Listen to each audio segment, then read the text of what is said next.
Hello, and welcome to What a Scream, the podcast where I, your host, Oh Golly Miss Dolly, chats about horror movies with my special guest of the week, and in particular horror films that we feel perfectly encompass and embody a particular subject or theme that I have previously randomly picked out. I'm really enjoying doing this podcast so far. It has been somewhat of therapy for me going through the horror that has been this pandemic. It's definitely helped no end. And I hope that you've all found something that is helping you cope with this shit awful time. It's so hard mentally, the pandemic exhaustion is real. So this week, the theme that I picked out was one of my favorite subgenres of horror, right behind occultism and possession, the haunted house. Now, the haunted house is one of those subgenres of horror that has never gone away. It has never been out of fashion the way that slashers have or that possession films have. It has been a continuous popular subgenre in horror. We can see it right back from when we had the kind of hammy ghost ride trains of haunted horror movies that were The Haunting and House on Haunted Hill, and 13 Ghosts, the original.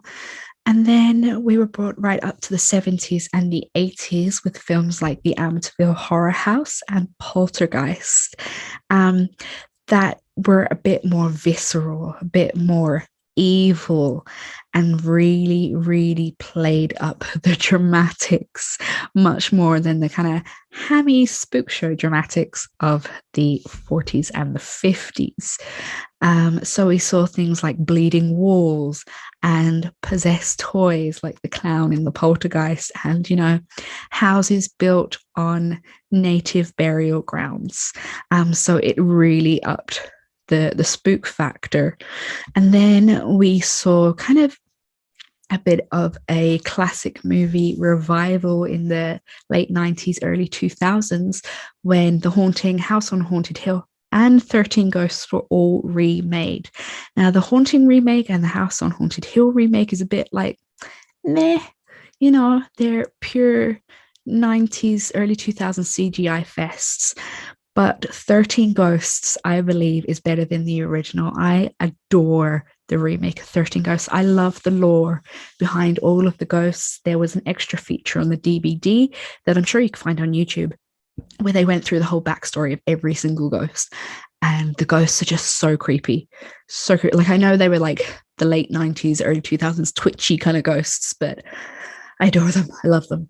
And then obviously we got films like Ju-on, which is obviously the original Japanese Grudge movie. And it took Japanese culture and it made something very horrific out of it. I mean, obviously we got the remake as well. You kind of discard the remake. The originals, especially when it comes to Japanese horror, the originals are always far better. They far outshine the unnecessary American remakes. And then in more modern years, or more recent years, we got obviously the James Wan universe. The Conjuring, the first Conjuring was set in a house haunted by Bathsheba the Witch, and the second one was based on the Enfield poltergeist case, which was a real case in Britain. Now, as well as that, we had Paranormal Activity, which took the haunted house genre and kind of gave it a spin with found footage, which was fantastic. Find me anyone that wasn't spooked out when they first saw that film. It was terrifying. So I feel like the reason the haunted house has never gone out of style is because it preys on one of our most basic fears, which is our safe spaces, such as our houses, our dwellings, our shelters, being haunted and terrorized by a force that we can't see, that we can't explain, and how the hell are we going to fight it when it's literally a spirit? And I think that's really terrifying for people, that, you know, what if you did have this house and there was something haunting and weird things were happening and children were being victimized, as they do quite often in these haunted house films.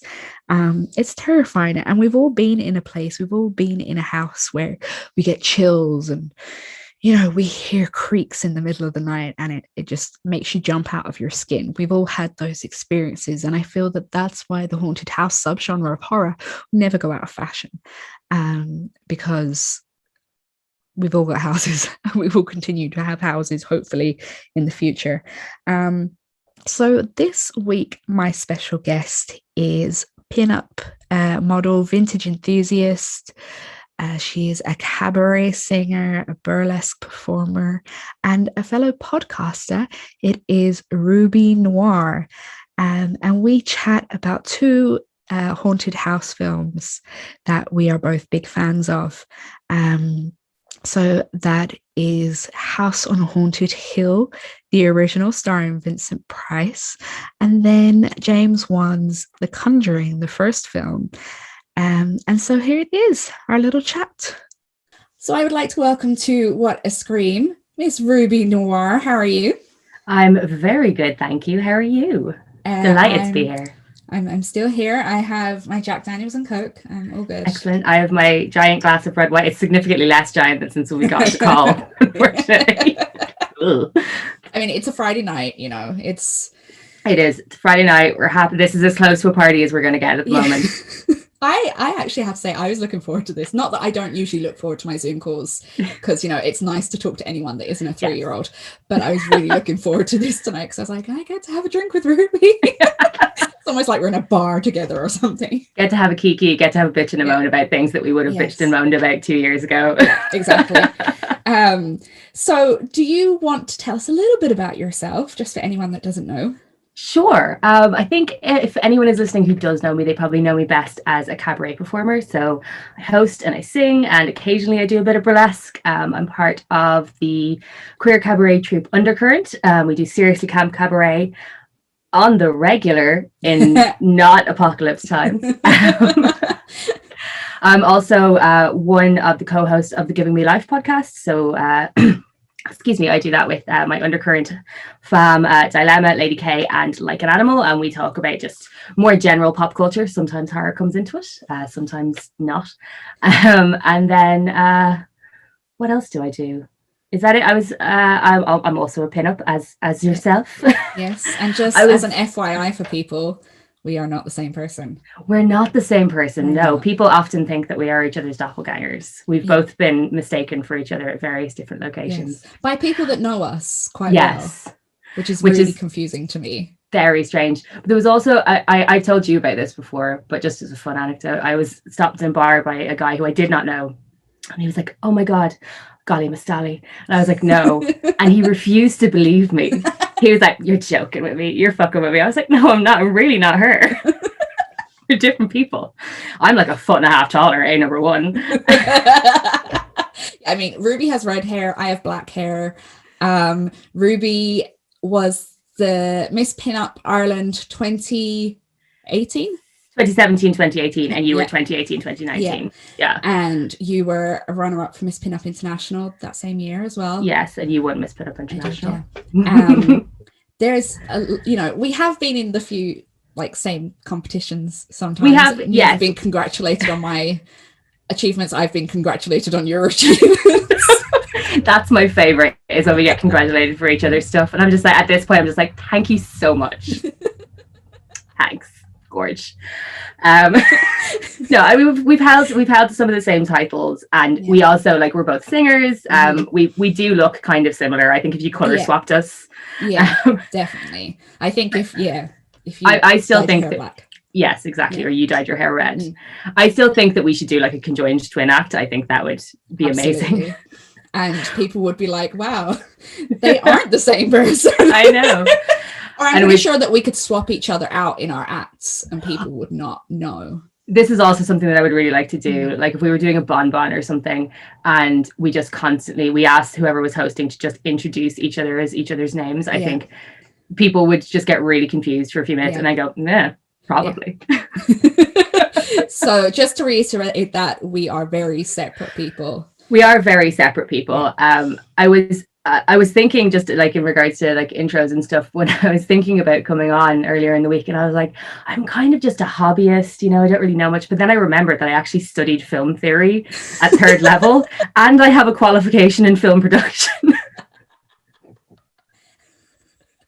I was like sitting at home, like talk about imposter syndrome. I was like, I'm such an amateur. Well, it's like I have my degree is in music technology, music production. So when I go to live shows and live stages, and you know, people are like, the PA isn't working, I'm like, I have no idea how to fix that. I couldn't possibly. I'll just hide this degree in my back pocket. It is of no use to you. I know, but at least you know, I literally forgot that I'd studied this shit. I was like, I'm a complete amateur. I have no qualifications to be on this podcast. Well, you do. You did a really good number for mixed horror the year. I loved that. Oh, from The Evil Dead, the musical. Yeah. All the men in my life keep getting killed by Kandarian demons, which, yes, I'm quite fond of that. And I have done another burlesque number as well, the Dismemberment Sally. I don't know if you ever saw that one. Yeah, I did. Yeah, I saw that. Which was fun. I really like to bring that one back. I accidentally scandalized someone. I was on a sewing Facebook page. It was all very like quilting and, you know, floral patterns. We were sharing Instagrams, but it was around Halloween of last year, and I'd reshared that photo. And someone was like, I wasn't expecting that, because it's just like tits out, blood everywhere. It's like when I'm doing like the school drop off, or I'm hanging out with other mums, and they're like, hey, are you on Instagram? And I'm like, sort of. It's like all these like really pure kind of yummy mummies going on and seeing me again with like tits and arse out and blood everywhere. And they're like, yeah. As I always say to people in work as well, they're like, are you on Instagram? I'm like, yes. They're like, what's your handle? I'm like, no. Because it really changes your relationship. You know, a lot of people I work with know what I do outside of work. Yeah. But you know, if were they to actually see it in action, I think they would think of me differently. It's just a hypothetical for them, and that's fine. I mean, I've had a lot of my friends' parents follow me on Instagram and then unfollow me. Oh my, yes. Because they suddenly get uncomfortable, like, oh no. Yeah, just a little bit. All those sexy photos. Yeah. So what is your relationship like with horror? Are you a big fan, and how did it start? I am a big fan. And how it started is actually kind of, it's probably not that unusual, but it's not something I've heard a lot of other people talk about. When I was very young, I was a scaredy. I'm still a massive scaredy cat, and I really enjoy being scared. Which other horror fans don't really seem to get sometimes, because you're like, oh, that movie really scared me. No, like, I really enjoy being scared. I really like that feeling of watching a film and having to watch it like this. Exactly, yeah. I'll do this thing. Remember cinemas? Remember that. remember actual cinemas. I'll do this thing in the cinema because I don't want people to see me like covering my eyes. So I'll just like I won't move my head, but I'll just stare at the ceiling so you can kind of half see what's happening. I do the same. I look at the corner of the screen though. Yeah. I'm like, I still look like I'm watching it, but I'm like, all I can see is this little black corner. Exactly. But yeah, when I was really young, my cousin, I remember being like 4 years old, and I got really scared by something, and my cousin ripping the shite out of me, and I was like, I'm going to show them. I'm going to be the scariest, spookiest bitch on the block. And I started getting into horror, like obviously real proper horror a little bit later, kind of in my teens and stuff. A lot of staying up late and watching Mark Kermode on Channel 4 at like 2 a.m. Introduce things that I should not have been watching at that age. And then when I got into college as well, and like I really always loved as a kid, I always loved ghost stories as well, like books and literature and like M.R. James and that kind of stuff.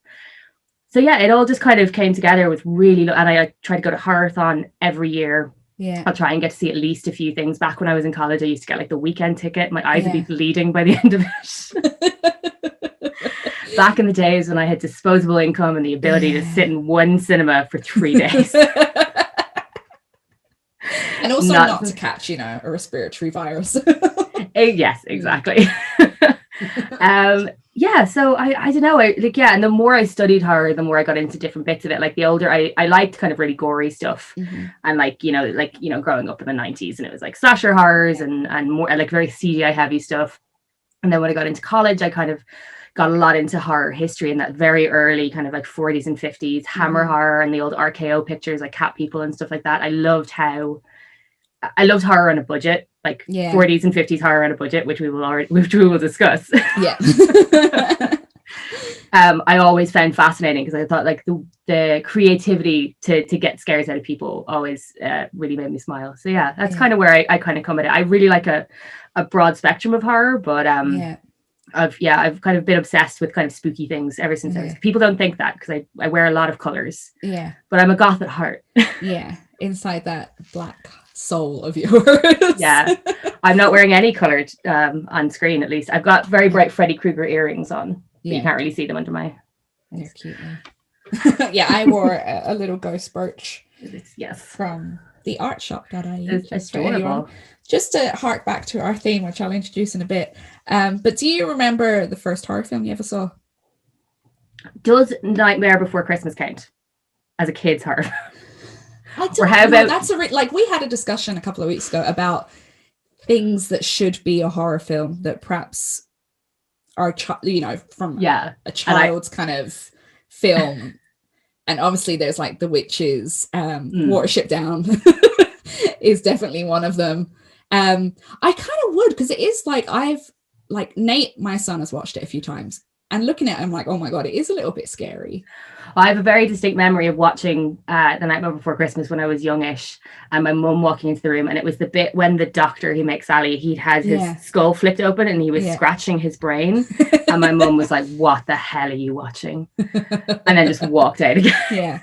I think my earliest kind of foray into horror would have been horror. It would have been Tim Burton, so it would have been Beetlejuice and Edward Scissorhands.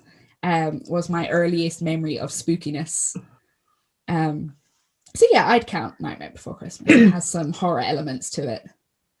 Good, I'm glad, because that's I mean, I think probably like proper horror, 90s, so it was probably something like Scream. Okay. Or I think I remember quite an early teen birthday party where we all watched, I Know What You Did Last Summer. Yeah. That kind of stuff. That was definitely the gateway movies. The gateway drug. The gateway drug, yeah. And then I distinctly remember watching a lot of like Korean and Japanese horror late night on Channel 4, as I said, when I was kind of in my mid-teens.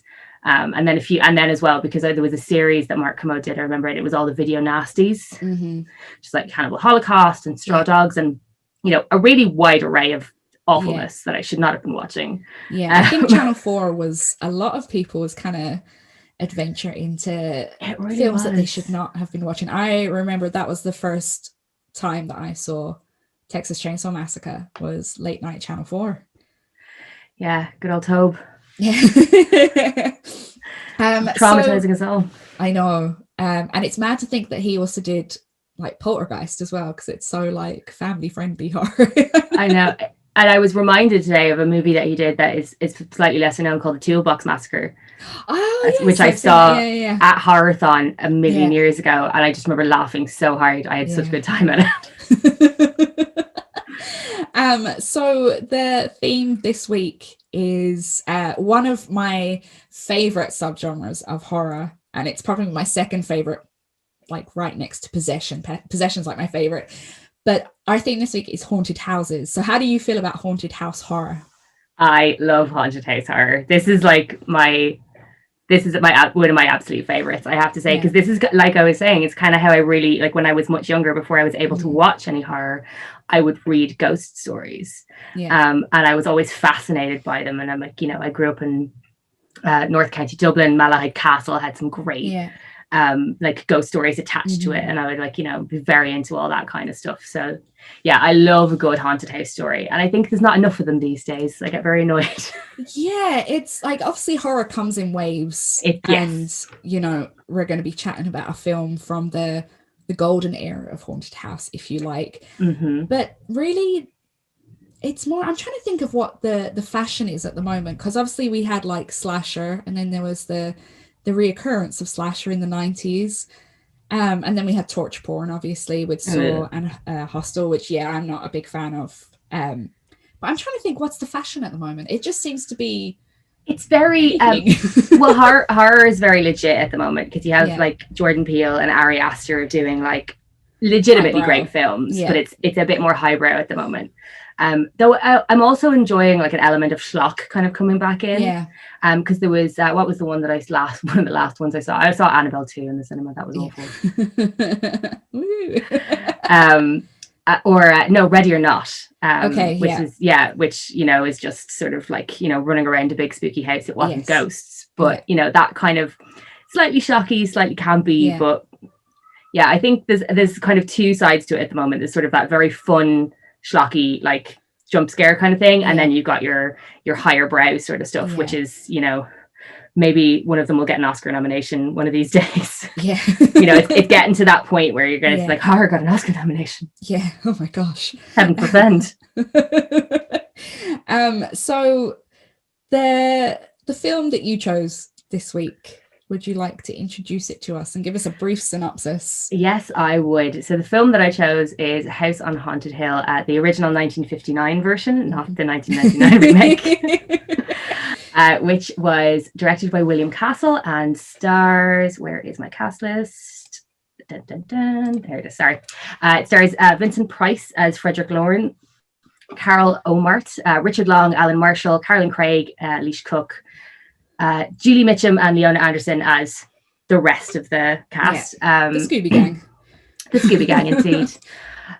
So a brief synopsis, really. So Frederick Lauren is an eccentric playboy billionaire, as played by Vincent Price. You don't associate Vincent Price with playboys, but there you go.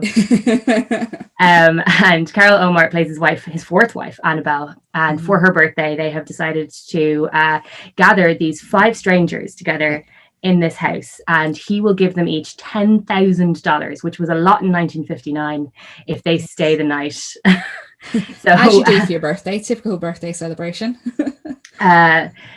Exactly. One of the other characters, Elijah Cook, is actually the owner of the house, so it's being rented, and he introduces the film by saying his brother was killed there, and there are, I think, 7 ghosts in the house at the moment, and they're gonna come for you. It's all very it's very cheesy.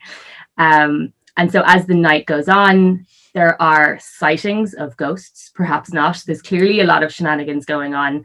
For instance, Frederick gives them all a means to protect themselves, a gun, but it's presented to each of them in their own tiny coffin. I mean, he does love the drama of it all, doesn't he? He does love the drama. And I know you said that we could do spoilers, and I think we will as the conversation goes on, but I just want to give people a chance to clock out, because while some of the twists are, and I cannot stress this enough, intensely stupid, very stupid, they are legit twists. So if you haven't seen it and you don't know what's going on, it is worth kind of going into it unspoiled. But as the night goes on, it's also revealed that almost every character has an ulterior motive. You're not really ever sure of what anyone's motivations are until the very, very end. The special effects are hilarious. They are like school play kind of grade, They are. But one of my favorite things about this and some other William Castle. So William Castle was known for his gimmicks in when he would release films. So I'm trying to find the name of it. Where is it? There's Emergo. Emergo, that's right. Gimmick, That's what it was called. So in theaters, in cinemas, when a skeleton appeared on screen, it's a very specific scene. A skeleton on a string would be like flown across over the heads of the audience. I wish they still did things like that. Like, fuck all this 4D shit. Like, I want some skeletons flying at me. Like, I was just reading some other stuff about other films that he did. He had some mad shit that he would do for people, and some of it was really clever as well. Like, I think it was in 13 Ghosts, where it was like half 3D glasses, so it was just the red film, and so if they looked through the red film, the ghost would disappear on screen, and it was like such a stupid but like cool thing. He's delighted. It's like a fairground ride, isn't it? Like a ghost train kind of thing. I mean, he was legendary for like absolutely pumping out B movies, like, which vary wildly in quality. But I mean, he also produced Rosemary's Baby, so yeah, the man had a modicum of taste. Yes. The thing I love about William Castle, and especially this this film in particular, is that it actually influenced Alfred Hitchcock's Psycho. Yeah, and you can really see a lot of its influences. I was actually why I was thinking about Ready or Not earlier, because while it's a very different setup, it is still essentially this sort of like closed house, tight ensemble horror thriller or whatever it is, of people running around scaring each other and chasing each other. It is, and it is good. It's a good. I was really concerned because it had been a few years since I'd seen it. So I was like, oh God, am I going to watch this and be like, oh, I'm going to be that person who's like, this is a terrible movie, but I love it. No, I think it really does stand up. Yeah, I actually watched it only a couple of months ago because there's another podcast, Evolution of Horror. Check out. It goes through the history of the horror film, and it does it week by week, and it has like subgenres. So they had a ghost subgenre, and they covered House on Haunted Hill, and so I watched it then because I like to watch along, and then I rewatched it again a couple of days ago, and it's still great. I still love it, and I'm sure I will rewatch it again in a couple of months. Like, it's great. It's really fun. It's got some amazing performances. It's also some awful performances, but kind of almost on purpose. Yeah. Like Vincent Price is really great in it. And I have to say as well, I'd forgotten that some elements of it were really genuinely creepy. Yes. Like, a lot of it is very schlocky, and there is legitimately a skeleton on a rope. Like just a string. My favorite bit is, and I said this to you actually the other day when I was rewatching, I was texting you at the same time.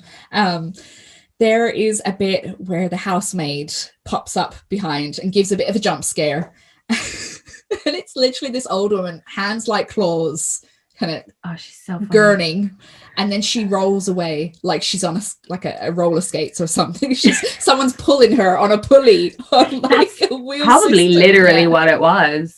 She just glides away.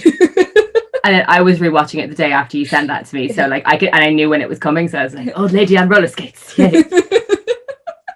That has to be, and every single time I see it I just burst out laughing. It's just one of my favorite bits of all film. Like, that film, and then all film ever. That is one of my favorite scenes. I love it. It's just brilliant. I just love it. It is perfect. And like, God love her, Carolyn Craig, who plays Nora, her screams are something else. And boy does she scream. Lance. She screams a lot. But the genuinely creepy elements of it, which obviously are not all ladies on roller skates and skeletons on strings. It's actually all the gaslighting elements. Yes. But there's a bit at the very, very beginning. So you've got two talking heads. So it's Vincent Price and then Elijah Cook as Watson Pritchard talking about how the house is haunted, blah, blah, blah. Yeah. And then Vincent Price does this voiceover as he introduces the different people who he's invited to the house, and he's talking about Nora at the very end, and she's just from the typist pool, and he just goes, she's pretty, isn't she? And act genuine. I'm just like, oh, bad things are going to happen to that person. Like, it's awful. And then and like, there are elements of domestic violence and and everyone's gaslighting everyone. It's the Gaslighters movie. Yes. And it's kind of strange because obviously from the get-go it breaks the fourth wall and it addresses the audience, and it's almost as like we're kind of immersing ourselves and we are part of this party. And I think that's what makes it so good, is that you literally feel as if you are in the room with them and you're experiencing you're experiencing this gaslighting almost. Yeah, you are the sixth guest because I suppose Nora is essentially your point of view character, and it does switch from time to time. But when she sees something that she thinks is a ghost, when she sees something she thinks is a ghost, you're not questioning it from the point of view of the audience. Like, stuff gets revealed after the fact, and that's fine. But like, it's never shot as if it's fake. Yeah. With the exception of the skeleton on the string, because you can literally see the hole in its head. And what I also love? I love that it's almost as if they have to explain how they do things. So the whole thing is, his wife is you know, she's kind of suspicious that all his previous wives have died, and you know, she wants to run off. It's with the doctor, isn't it? She's having a bit of a tryst with the doctor.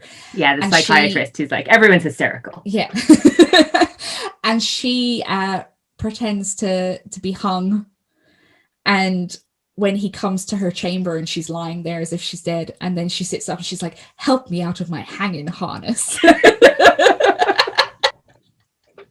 I know. And then the ghost that's seen quite early on, the housemaid, as you quite rightly, but you know, she shows up and everyone's like, she's blind, of course she'd be wandering around in the dark.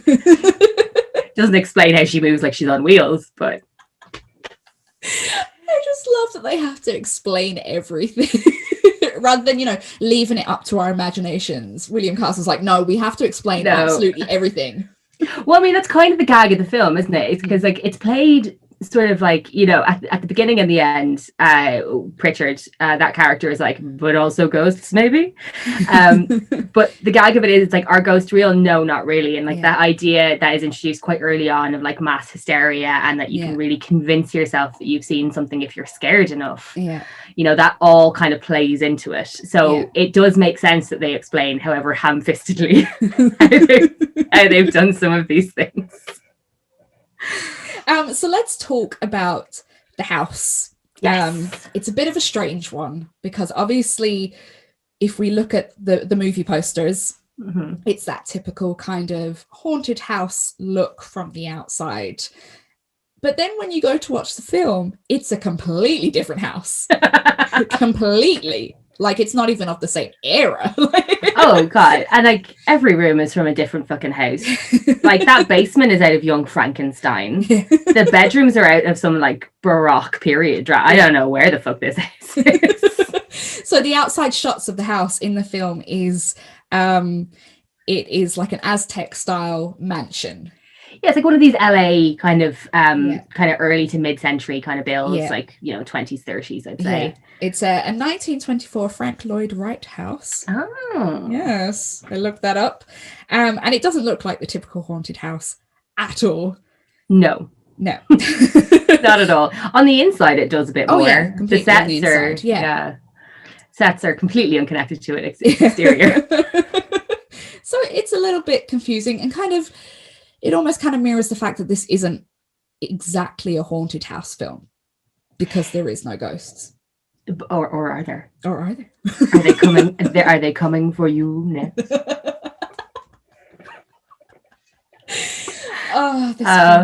Yeah, it's a camp joy, as I texted you. It's the budget saving on the disconnection between, like, I'm sure if they'd shot in there, it probably would have cost them an absolute fortune. The house itself it's weird, and even the way that it's laid out, like the bedrooms are, as I say, they're very like kind of 18th century period almost, and then you've got this weird like French countryside wine cellar with a vat of acid in it. It's I from a production and design point of view, it probably could be improved. I love the costumes though. Oh my gosh. The wife, her costumes are just, she's got that trouser kind of suit on. It's like a trouser with like a bustier and then just like a jacket on over it. There's like long living for that coat thing. Yeah. Oh yeah. And then her like big foofy like peg noir negligee thing that she wears over her hanging harness. It's like, that's why it's so blousy. Yeah. To hide all the rigging. I know. I loved the costuming on this film. Like, absolutely adored it. And that's probably why I rewatch it so much. 'Cause I'm like, did you watch the colorized version, or are you like a black and white purist? I didn't. I'm a black and white kind of purist. I feel that sometimes it loses things when it goes into coloring. But you see all those pictures that circulate social media about the Addams Family house in color. And how it's actually all pink. So that got, when I was watching this film, I was like, I wonder what color that all is. I skipped through it in color again for the costumes, because I as a little like 2021 project for myself, I want to start trying to sew and recreate costumes that I really love from films, and both of those costumes that we've mentioned are ones that I want to try. So I was like, I need to figure out exactly what colors they are. Okay, well, hit me up if you I'll be like ordering from you. We'll finally do our twinsies thing. really confuse the fuck out of people. Mm-hmm. So as we've mentioned, it's not really a haunted house. It's more of like a psychology phenomena. Yes. But also the way I kind of saw it was, you know, we hear a lot about, especially in like Japanese folklore, that haunted houses are really emotions that have imprinted on houses, that it's not your ghost in, you know, white sheets or whatever. It's actually just emotion that's stayed there from bad happenings. And maybe this is what makes the house haunted, because as it said, you know, this house is inherently evil from, you know, the get-go, apparently. So I was like, maybe that's, you know. Yeah, and I think you find that with a lot, like the idea that the house is haunted but not really is not one that is unusual to this film. I mean, I was thinking about kind of other, you know, another famous film that was remade awfully in 1999, The Haunting, which is kind of the same thing. And it's like in the 1999 remake, it is more explicitly like, yes, ghosts. But, you know, the Shirley Jackson novel and then the original movie are much more ambiguous about that. It's like, is it in someone's head? You know, is it someone manipulating that person? Like there's lots of kind of different ways to take it. And then, as you say, with kind of Japanese and kind of wider Asian horror as well. The idea that these are emotions that have been left imprinted. I think we talked about when we were texting, we talked about Tale of Two Sisters. Which was one I was considering, because that movie scared the ever-loving shit out of me when I was younger. I again, Channel 4, all channels 4 fault. But like, instead of watching it through my fingers, I literally had to change the channel. I would like change the channel for a second and then I would go back to I actually covered A Tale of Two Sisters in a Korean horror episode. I look forward to it. So yeah, I adored A Tale of Two Sisters, because it wasn't just, you know, it's just ghosts. It was again psychology. But yeah, so let's talk about the remake. I just think we cannot gloss over it. Now, I tried to rewatch it and I actually couldn't get all the way through it. My tolerance level for 1990s remakes of excellent films has just plummeted. Apparently, because I did watch this when it came out and I remember not hating it. And I am very fond of its sister film, which is also a William Castle remake by Dark Castle Entertainment, 14 Ghosts. It's a bad film, but I enjoy it. I really liked the remake of 13 Ghosts. Like, did I say 14? Yeah, you said 14. It's okay. Sorry.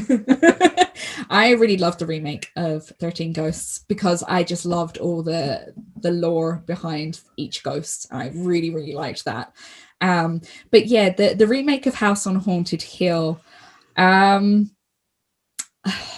it's CGI heavy. It is very CGI heavy. It has that. And you know what really bothers me about it? It's the opening scene. Really bothers me.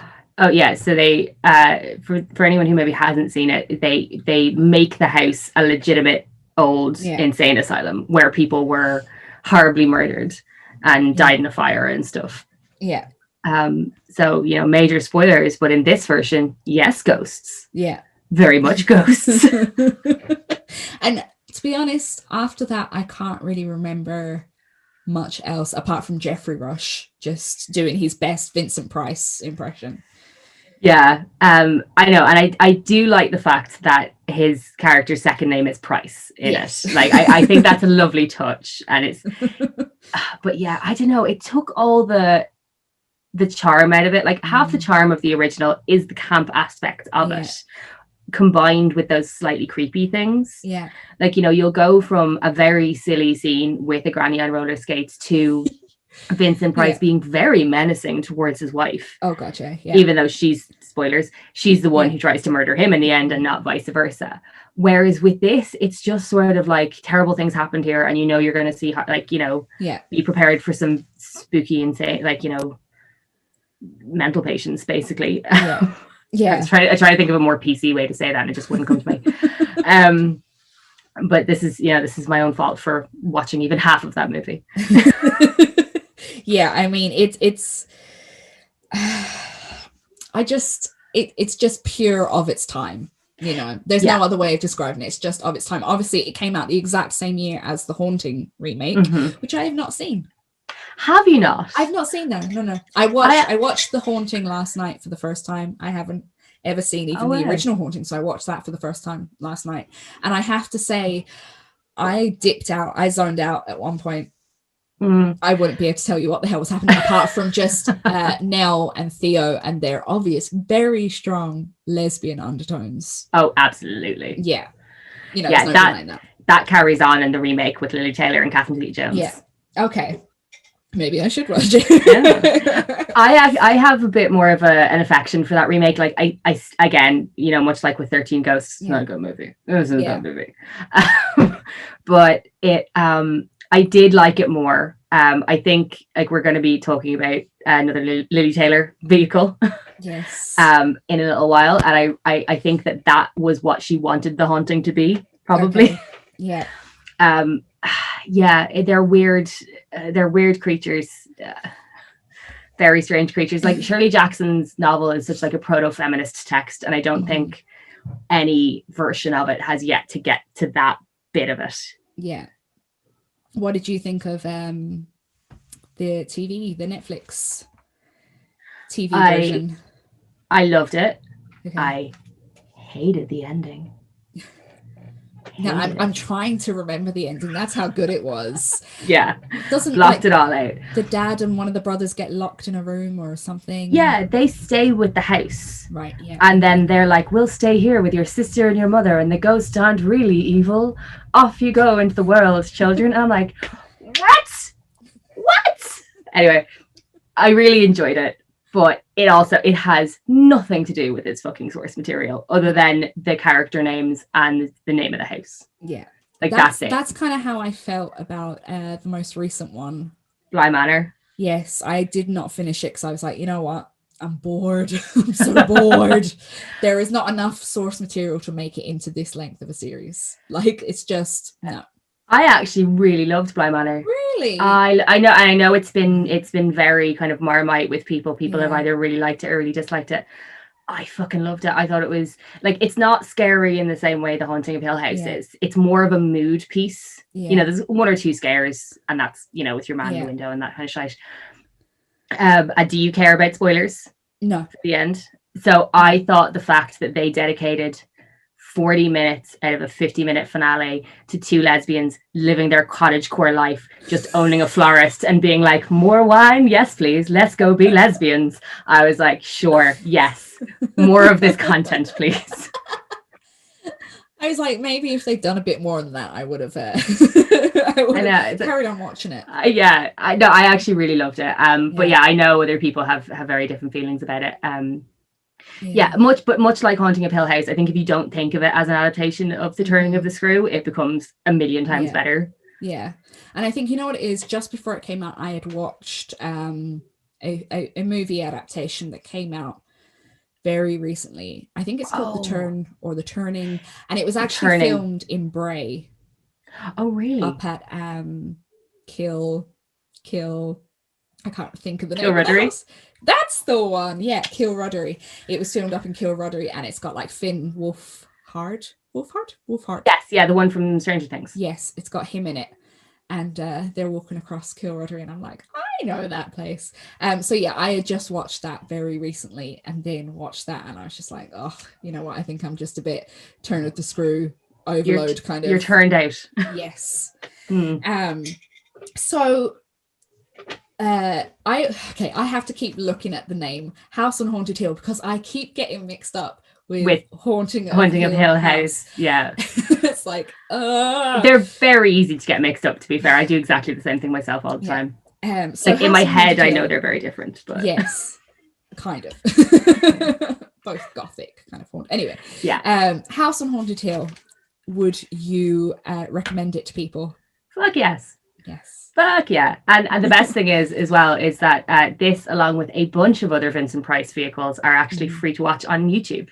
I went through a little clickhole today on YouTube and I found such gems as The Bat, Shock, Diary of a Madman, and The Last Man on Earth. And they're just the Vincent Price ones. Yeah, YouTube is like, it is gold for their it's got some old movies. There's a bunch of B movies, particularly in the kind of horror and thriller area, that went to, and like no production studio ever decided to like renew the license on them. So they've just become public domain. And so they're up on YouTube for you to enjoy. And some of them are legit gems. Yeah. I mean, one of the channels, TCM Classic Movies, or I can't remember what it's called. That is a great channel to follow on YouTube because they have all the classic movies. So the next film we are talking about, we are fast forwarding all the way to 2013 with James Wan's The Conjuring. Are you a fan? I am a fan. I also have to say though, is that he has a lot to fucking answer for. Like, I think this movie's great. Poor James Wan. I'm angry at James Wan. I think James Wan needs to stick with making good movies and stop letting other people turn them into these sprawling cinematic universes. That it's all like, you know, Saw 82. What are they going to do this time? You know, quiet, none. Yes, I do love The Conjuring though. I love James Wan, and while I am fully like The Conjuring kind of universe they've got going on at the moment is a bit pants, but at the same time I just love it. I just love, even though it's really pants, I just love it. No, to be fair, like I do really enjoy a lot of it. Like I enjoy the Annabelle movies, even though I don't think they're very good. I did hate The Nun. I thought The Nun was awful. The Nun we can just forget about because that was La Llorona. No, look, I think James Wan actually he's a really good sense of what is genuinely spooky and scary. Like first time I saw The Conjuring, I was spooked. It is a spooksome film. I still get spooked by The Conjuring. Yeah. And I loved Insidious as well. Yeah, Insidious is great. I also loved, obviously, his very first kind of debut feature length, which was Saw, obviously. I think the first Saw is cinematic gold. It is one of the best modern horror films. Like, let's not talk about all the sequels and prequels and whatever we've got going on at the moment. But that first Saw was absolute perfect. And I feel really bad because the other guy doesn't get nearly as much. I know. Yeah. No, I agree. I know we were saying at the beginning that torture porn is kind of neither of our bags, but that first Saw, and even the second one, I would argue, they're good movies. They are. It's just when they get out of being clever and just turn to gratuitous, that's where the problem arises. So. Yeah. And obviously he did Dead Silence. I don't know if you... I did see that a long time ago, but I couldn't tell you anything about it. It's about... He seems to have this, like, fear of dolls. So obviously we've got Billy from Saw. And then the ventriloquist dummy from Dead Silence is called Billy also. And then we've got Annabelle. So he seems to have this real thing against dolls, which I kind of understand. Has he anything to do with the boy? You know, that one? Oh, I don't know. Is that him? Hang on, I'm going to Google it. Yeah, but I kind of understand that because when I was younger, did you ever do this thing where you sat around with your friends and you told ghost stories and tried? Oh, yeah. So there was always this one about the China doll that was cursed and a little girl would have it on her shelf. And then she'd hear like this noise, like, I'm on the first step, I'm going to get you. Oh, God, yes. That killed me. Like that, I couldn't sleep for weeks after hearing it.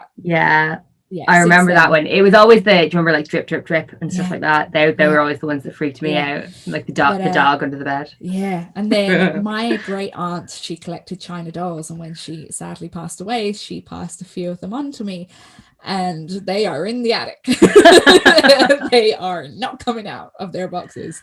So I kind of understand his little obsession with haunted dolls. Yeah. And you yourself, didn't you go through a bit of a phase where you had to like find the weirdest, freakiest looking dolls? Oh, I love finding haunted dolls. People still send me pictures when they go to like charity shops and stuff and they find a freaky doll. Yeah. And I still love finding them myself. I think it's like, because I just love finding this like terrifying things and going, someone owned this and someone bought this on purpose. Like, and there is, I don't know, maybe there is someone out there who will remember this. Maybe I'm the only person, but my love of creepy fucking dolls came from, there used to be on the corner of Talbot Street when you're going up to, do you know where like the lab is, the Dublin City Council Arts lab is? So on that corner, so when you're just going off Talbot Street, there's glass windows. It was most recently a tattoo shop. Yeah. and like skatewear and stuff. Yeah. But for years and years and years, it used to be the display window that did kids' clothes. Okay. And this baby doll sat in the window, like sitting up, legs splayed, you know, like a baby in her little dress. But like her eyes looked like they'd been burned out of her head. It was the most terrifying thing. And I would walk by it every single day. The demon baby of Talbot Street, I called her. And I was like, why is this here? Who thought this was a good idea? And I just love the idea that there are people out there who really love these things. Yeah. I know I kind of also love them by proxy now, but I don't love them for the same reasons. Yeah. I can't remember how I got into this rabbit hole, but I was on Etsy and I found a seller that is selling real live haunted dolls. Oh, I love these guys. They're my favorite. And I love the description because it's like, this is Timmy, and Timmy is a 500-year-old demon, and Timmy likes to scratch the floorboards at night. I know, the descriptions are always the best. And it's like, you know, Julie is a nice spirit. Sometimes the doll will move. Do not be afraid. But it's not even like China dolls or anything. It's just like some old woolen thing that someone's obviously knitted. Actually, you know what really freaks me out? Do you remember those dolls that you could turn their faces inside out and it'd be a different face? Yes. Whoa. That really freaks me out. They were so strange. Yeah. But yeah, the real Annabelle was a Raggedy Ann doll. Yes. As well, because that's based on a true story. Yeah. My favorite thing about those listings though on like eBay and Etsy is there's always a disclaimer, and it's like haunting not guaranteed. The spirit may leave your doll in transit. Well, I can definitely see, like, you know, if there was any haunted dolls during this pandemic, they're probably like, this shit is boring as hell. I am out. Oh my god. All they do is lie around depressed all day. Can you imagine if you ended up with a haunted doll in the middle of lockdown? You'd be fucking delighted. Like someone new to talk to. Finally. Finally, like, some drama. Have a cup of tea. Tell me about yourself. Oh, you want to kill me? All right, well, we'll see who can get to the knives first. Yeah, there's always that thing where you're like, okay, a haunted doll, how much damage is it really gonna do? Exactly. I know. Yeah, Annabelle did a fair bit of damage. All right. Apparently.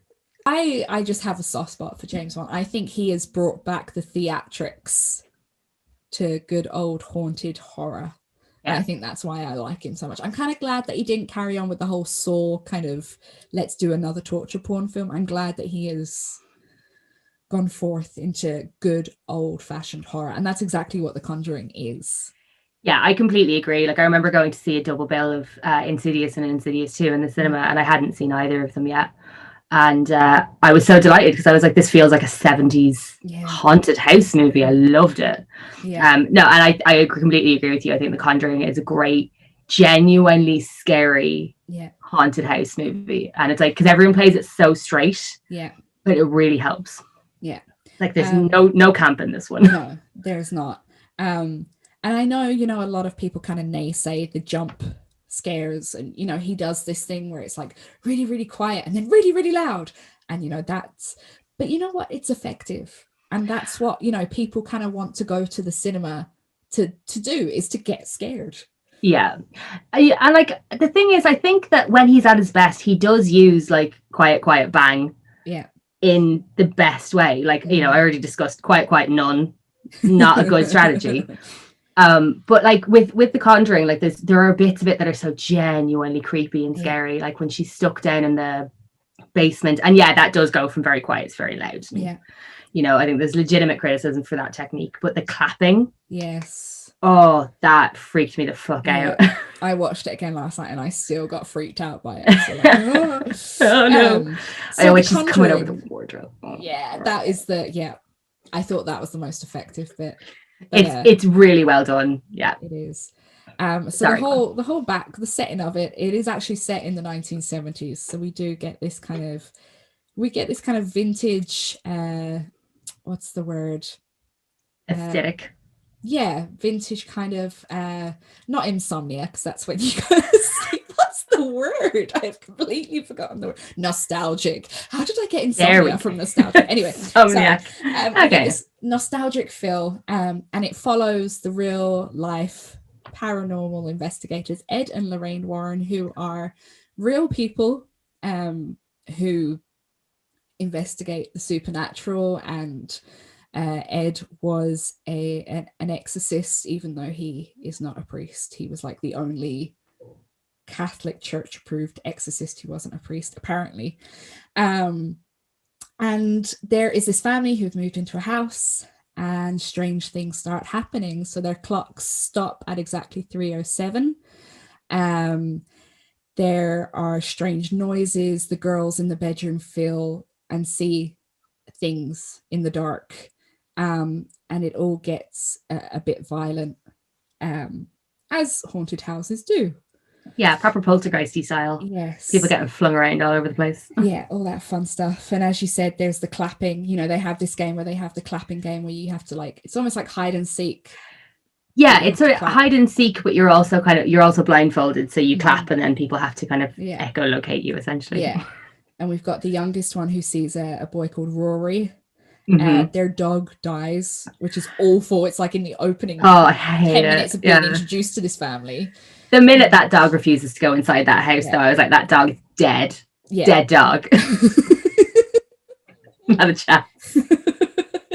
And so through all of this, the wife starts getting bruises on her skin and she doesn't know how. So she goes and locates Ed and Lorraine and they come and help. But there's this background story of an exorcism that went wrong and Lorraine suffered for it. And so Ed is a bit, don't really want to do it, but I'll do it anyway. And then it goes full on possession film. It turns from haunted house to possession. So your second fave straight into your fave. I think that's why I like this film so much, is that it does have my two favorite subgenres. And I love, so the whole thing, spoiler warning, although I'm pretty sure everyone's seen The Conjuring at this point, you know. You're listening to this podcast, I mean, probably. There is the witch Bathsheba, who sacrificed her 7-day-old child and then cursed everybody who took over her land. And there are several reenactments of what happened. So there was like a woman who killed her child, and then there was a maid that killed herself. And so anyway, Bathsheba possesses the wife, and there is that whole exorcism scene as well. And then that's it, basically. And they all lived happily ever after. Yeah. And then in the background of this, we've got Ed and Lorraine, their house, and the Museum of Weirdness, where they keep all their possessed objects as well. That is also kind of like a side, and Annabelle as well. So there's actually a lot of threads in this film. There are, yeah. That museum actually is real. And unfortunately, so Lorraine died, the real life Lorraine. She died in 2018, I think, or 2019. Very recent, yeah. Fairly recent. Ed had died about a decade or so beforehand. And so it was still open, but now it's kind of up in the air. And I'm raging because, like, bucket list. Yeah. Love to go there. I want to see the real life Annabelle. Yeah, and as we said, like, the real life Annabelle is a raggedy doll, whereas the one in the film is obviously a lot scarier. And it starts off with the Annabelle story, doesn't it? Yeah, which seems very unrelated. I suppose it's I think to give context to Ed and Lorraine, as your sort of semi-protagonist. So it kind of switches view to them, and then the what's the family's name again? Sorry, instantly forgotten. The Perron family. The Perron family. So it switches back and forth. So, but I remember we were rewatching it. Well, I was rewatching it, and my partner was watching it for the first time. He was like, "Is this the same movie? Or are we just watching Annabelle by accident at the beginning?" Yeah, because you kind of like, especially when it first came out, before you'd even seen it, there was this whole Annabelle thing. It was all about Annabelle, and then when you watch The Conjuring, Annabelle's only at the start. And then she has like a slight bit in the middle. She's got a cameo. Yeah. Yeah. She's kind of set up as the main. Yeah, it does make you wonder, did James Wan have this wider cinematic universe idea in his head when he was putting it all together? Because there are a lot of things set up that they pick up on in later movies, be they the Annabelle ones or the Conjuring 2 or whatever, which is a big gamble considering, obviously he'd already done very well with the Saw movies and Insidious, but like there was no guarantee this was going to be well received. Now it's a great movie, and it was. It grossed nearly $500 million worldwide. Wow, that's amazing for a horror. Yeah, and a pure horror as well, not like a. Yeah. Not a highbrow smart horror. No, not even. No, I don't mean that. But like, you know, a lot of the horror movies that tend to be kind of like the big money makers tend to be a bit more kind of crossover genre. Yes, like Silence of the Lambs and exactly, or Alien. Yeah. Yeah, which actually, there's a good haunted house movie, Alien. It's set in space. Yeah. Yeah. Yeah, Alien's a ghost. It's space. It's same structure, just different words. That's true. But yeah, no, it's the setup at the beginning is interesting, and yeah, obviously it's brought back with Annabelle later in the film. But yeah, their creepy museum is wonderfully shot in all the movies, actually. Like, it's the same throughout them, and it's very cool space. It's a very nice set that they've created. Like, aesthetically, I really like it. Yeah. So the Ed and Lorraine Warren, they are played by Vera, Farmiga, and then obviously Ed is played by Patrick Wilson, who is obviously also in Insidious as well. Yeah. And I love their relationship. I love the way they portray, like, you almost believe that they are actually husband and wife in real. There's something so sweet about them and so pure. I think I just have a crush on Patrick Wilson. Yeah, that's entirely possible. I have a crush on both of them. No, it's really great, and like, I tend to get, like, they're quite pious. They're both very not strict, but they're very religious Catholics in the film and in real life. And I always thought that was going to turn me off, because I think, like a lot of Irish people, any sort of like very religious characters tend to kind of rub you up the wrong way. But no, they're played really, really well. Like, they're never overly pious or preachy. It's just kind of it's almost just portrayed as a tool, which I think was a really smart way to go. Like, whether that's the case in real life or not, who knows? But it's played well, and yeah, you're right. Like, they have a wonderful chemistry, and no matter the quality of the movie that they're in, because they're in. Are they in all of the Conjuring verse movies? You know what? I wouldn't be able to tell you. They're definitely in a chunk of them. Yes. Obviously in the two Conjuring. They're in the two Conjuring films. They're definitely in Annabelle 2 and a little bit in the first Annabelle as well. Yes. And I wouldn't be able to tell you a thing about the Nun. No. Blocked it all out. But no, they have great chemistry, and regardless of the quality of film around them, they always produce excellent performances. Like, they really ground the films that they're in. And what do you think of his recasting as Patrick Wilson in both Insidious and The Conjuring? Do you feel it kind of takes away from the believability of the characters almost? No, I don't think so. I mean, I think he does a good job. Yeah. I mean, I'm happy he's in, two universes. I'm very happy about it. It's like double pay. But then I read that they're meant to be in the same universe as well. So are they? That would you see, I didn't realize that. So I would have thought of them as distinctly different universes. Yeah. No, I mean, I suppose in the same way, like, going back to the earlier film, like William Castle worked with Vincent Price a lot. I don't think there's any harm in playing to an actor's strengths. He clearly works well in that context. He's able to give, I think Patrick Wilson is able to talk about bananas nonsense and make it seem believable and like really seriously concerning. And that is a skill. Yeah. And so if you find someone like that and you want to make a haunted house movie, you want someone who's going to be able to give what your characters are saying some believability, and that's what he's got. So yeah, absolutely. It doesn't bother me. I think. Yeah. No, it doesn't bother me at all. Yeah, no, I'm happy with it. It's fine. So The Conjuring 2. Let's touch briefly on it, because obviously, it's a continuation of the Ed and Lorraine Warren story. What did you think of The Conjuring 2? Because again, it's a haunted house, basically. It is, yeah. It is another haunted house movie. I mean, it's not as good, quite frankly. Which is a shame, I think, because I don't think that just because you're doing the same tricks means that they don't have to be as effective. Yeah. I don't know what it was, like whether it just, some of the atmosphere just went out of it for me, and I don't know why that is. No, it's not bad. Yeah. By any standards, but I don't hold it in the same regard as The Conjuring 2 or Conjuring 1. Yeah, I definitely think that The Conjuring 1, because it was such a traditional ghost haunted house story, and then it played on our basic fears of the darkness, of the unknown. Whereas The Conjuring 2, it was just a bit,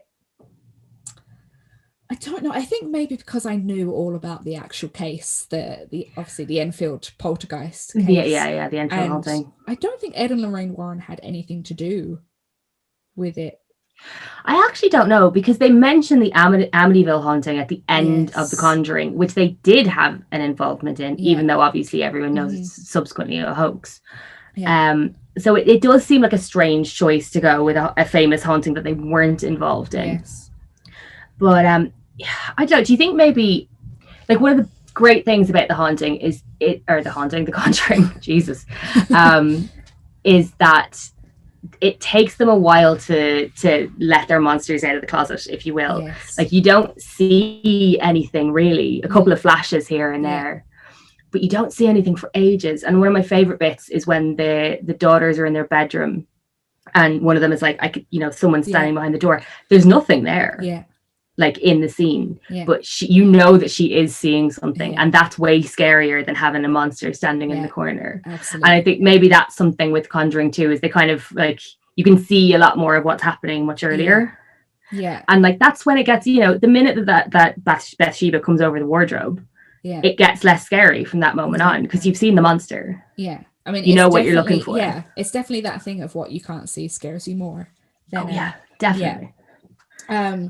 So obviously there is going to be a new Conjuring film, hopefully out this year. And it is based on, I can't remember, but it's based on, again, a true life story that this guy murdered a bunch of people and said that it was a demon. Seems legit. Where do you think they can go from there? Like, do you think that this is going to be just the same old crap that, they're going to keep pumping out, or do you think that it can evolve into, make a good strong trilogy? We all know that trilogies are, they're not always, they're tricky. And like, look, Conjuring 2, difficult second album. It's a I think if they're smart and they strip it back to basics, like, no one is expecting a haunted house story to be anything other than a haunted house story. Like, The Conjuring doesn't do anything new. It just does everything old really well. Yeah. And so if they can get it back to that, like, strong performances, good atmosphere, good character design, because like that Bathsheba, bloody hell. Yeah. That scared the living daylights out of me. Exactly. Yeah. And just building good atmosphere. It's like, if you have characters that are legitimately scared, then you will have an audience that is legitimately scared. And I think that's really key to it. But if they're just going to go with like quite bang because they know that is going to make everyone jump, then I definitely agree with you on the character design. I mean, obviously in the first one we had Bathsheba.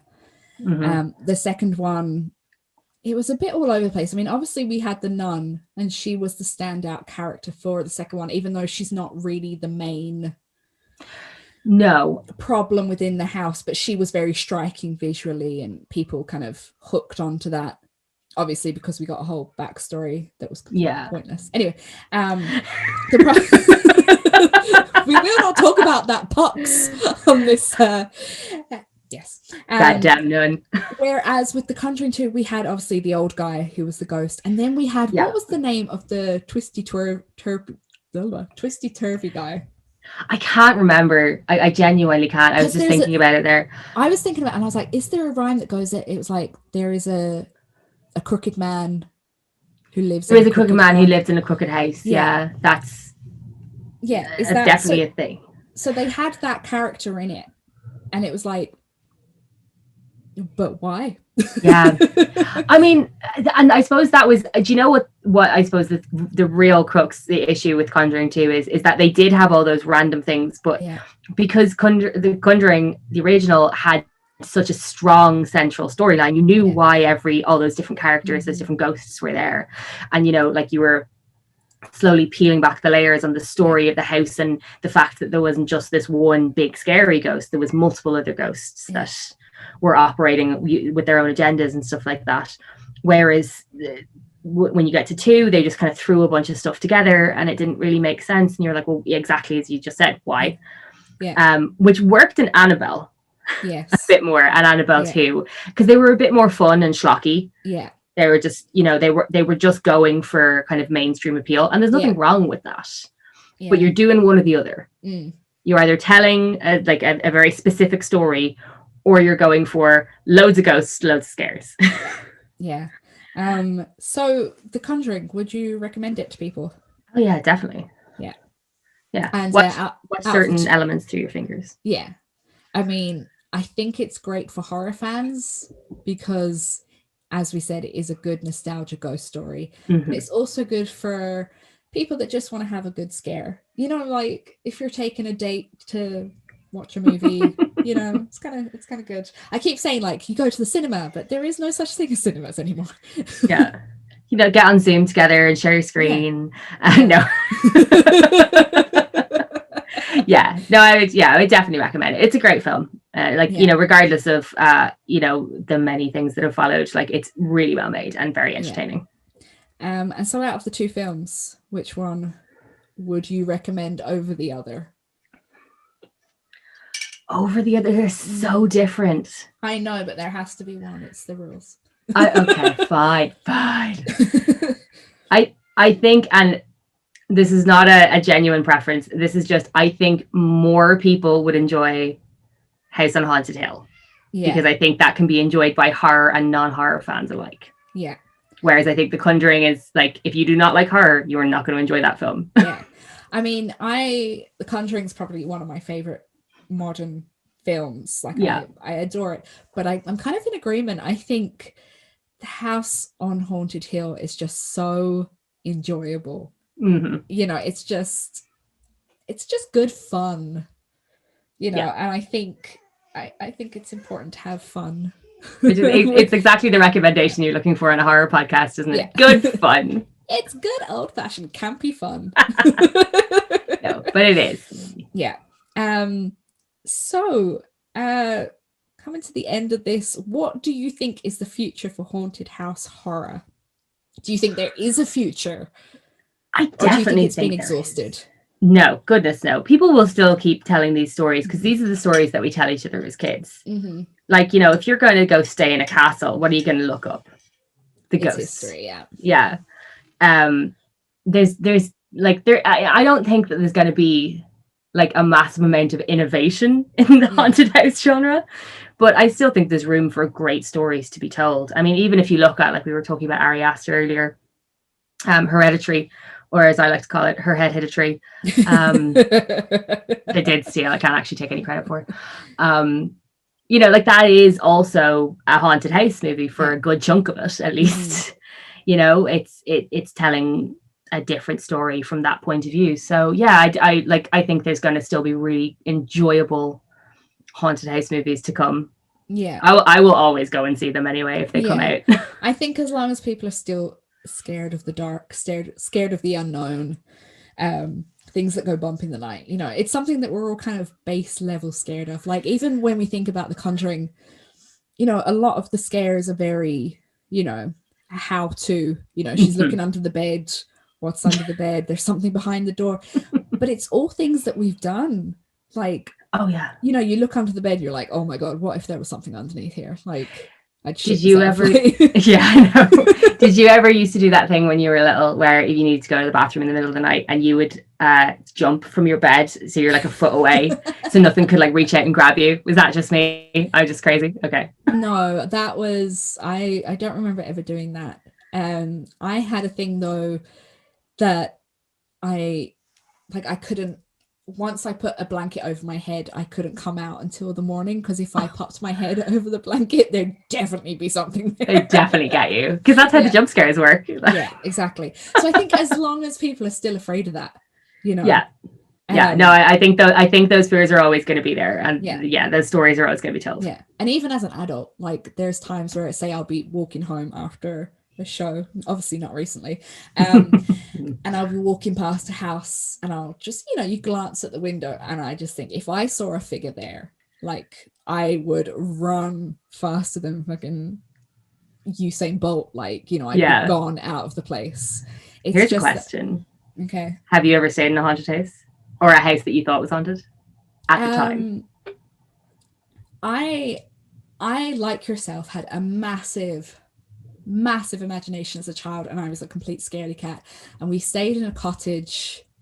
I wouldn't even be able to tell you where, somewhere in Ireland, and I was convinced that there was a woman there that used to go up and down the hall. I was absolutely convinced, and there was like this painting at the end of the hall that looked a bit shifty, and I was just like, there's definitely he keeps following me with those eyes. Oh yeah.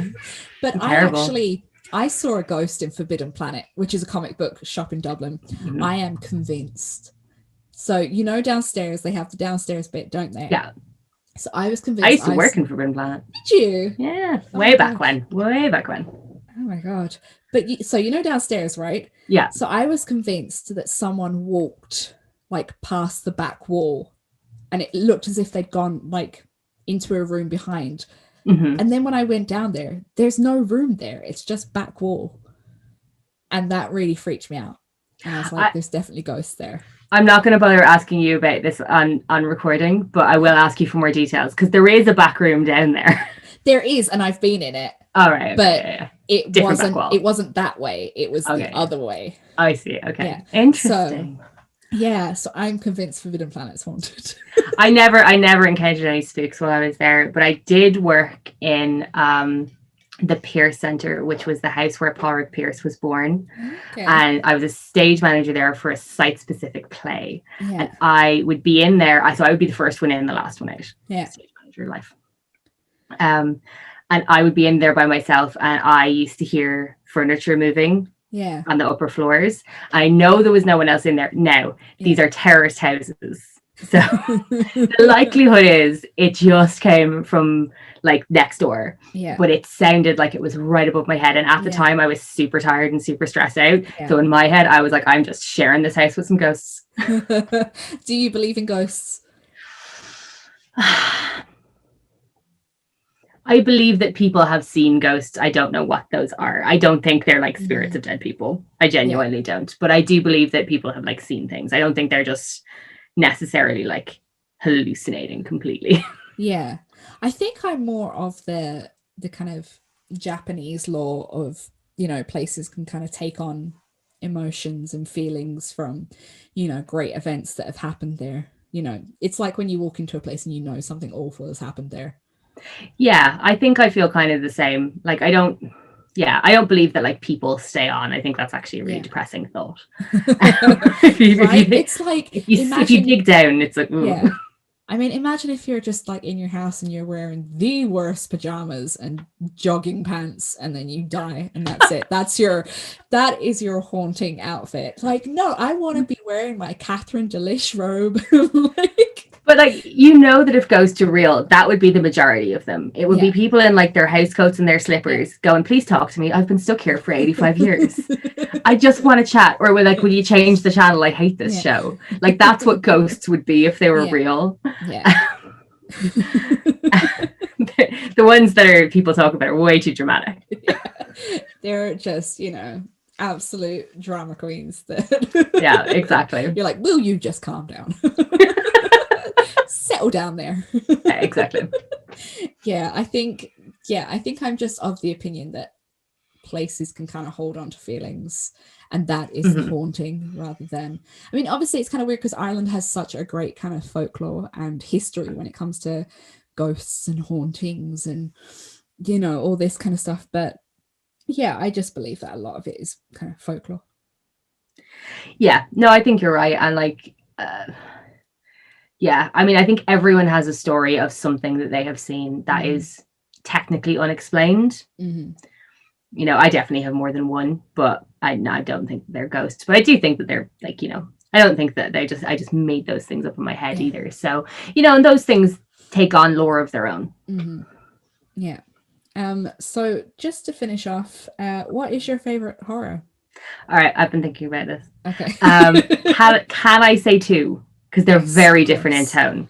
So my actual favorite is Evil Dead 2. Okay. You're the second person to actually say that. Yeah. Really? Yeah, Sinead Giblin. Yeah. Oh, yeah. Well, yeah, I mean, obviously, as we talked about my Evil Dead number. Yeah, I just think it's so fun and schlocky and funny, and I just enjoy it every time. But I also think about movies that have really stayed with me for a long time, and probably one of the ones that did that the most is Babadook. Okay. I think that's, I know, again, a lot of people don't like it, but like that movie stayed with me for months and months and months after I saw it the first time. I mean, I did an episode with Ashton Clarke, the Irish director, and it was parenthood that was the theme, and I chose the Babadook as mine. And I think I didn't appreciate it before I had a child, and then when I had a child, I was like, oh my god, like, apart from the whole like grief bit, I was like, this is my life. I think if I had a kid, I'm not sure I'd be able to fucking watch it. Like, it's not bad watching it. It's really like traumatizing when you have a child, and especially when you've gone through like postnatal and you're watching the Babadook, and it's just like this is my life, that kind of way, and it speaks to me on so many levels. Yeah, I like Essie Davis. Just that performance is something that will stay with me for fucking ever. I think like her rawness in that performance is incredible, and it's just I think it's a really amazing piece of work. Yeah. And also, I just love the fact that the Babadook has become like this gay icon. I know, like queer icon Babadook. Happy Pride. But yes, that it is one of the greatest modern horror films. I think just not just storyline, but also the design of the Babadook as well. I just think it's so pretty. It's so beautiful. Like that. The book that he's in, and those like illustrations and stuff like that. I think it's it haunts me to this day. Okay, so usually I say like, what have you got coming up? Would you like to plug anything? Well, I'd like to plug my own podcast, if I may. So our podcast is called Giving Me Life. We are bi-monthly or bi-weekly, depending on which way you decide to use those terms. Every 2 weeks we have an episode, and we will be having your lovely self on as soon as we're allowed to have you in the same room, so we can feed you some booze and get you your opinions on pop culture at large. I would like to be fed the blue wine. What is it called? Gick. Well, we have so many bottles of Gick left over, so you can definitely have some Gick. Except it would literally be like The Exorcist, like, except not green. It would be like spewing. Listen, you'll have like a glass and then be like, you know what, I'm fine. I'm good, because it's so sugary, it's vile. If you're interested in finding out about blue wine, and also our opinions on everything from YouTube channels to cartoons to movies, check out our podcast. I don't really have anything else to plug at the moment. Maybe follow Undercurrent if you're based in Ireland, so that when we're finally allowed to have shows again, you can come and say hi. Yes, and also if you're of the vintage persuasion, we do have the Vintage Weekender, the Irish Vintage Weekender. Yeah. You created it. I did. You know what? Like, just for anyone who's not actually watching us, me and Ruby are drinking at the same time. Are. I'm sure you noticed somewhere around halfway when we started babbling a lot more, going on mad tangents. Yeah. So I've had 2 double Jack Daniels. We drink every episode of Giving Me Life, so this is what they're all like. So, it's something you enjoy. You enjoy drinking and chatting about everything. So yes, and also if you're of the vintage persuasion, Irish Vintage Weekender, we don't know what we're doing this year, because who knows what they're doing this year. But we'll figure it out. Like, we're all just figuring things out as we go. Yeah, exactly. No. So yeah, that's it. Thank you very much for coming on and drinking with me. Thank you so much for having me. I had a great time. So that was my chat there with Ruby Noir about 2 haunted house films. So that was 1959's William Castle directed House on a Haunted Hill, starring Vincent Price, and Spooky Lady on Roller Skates, and 2013's The Conjuring, directed by James Wan, starring Patrick Wilson and Vera Farmiga as Ed and Lorraine Warren. So I hope you enjoyed it this week. If you have any thoughts on the haunted house genre, if you think there are 2 better films out there that embody the haunted house, please let us know on our Instagram and Facebook at What a Scream Podcast. Or you can email us at blah, blah, blah, blah, blah, blah, blah, or you can email us whatascreampodcast@gmail.com. And you can also find us on Letterboxd, where you can keep up to date with what films we have previously discussed and what films we will be discussing in the future on the podcast. So as always, I hope you are keeping safe and you are looking after yourself and taking some time for some self-care and staying horrific. So goodbye. Shouldn't be scared of the mummy. Shouldn't be scared of Frankenstein's monster. Used to be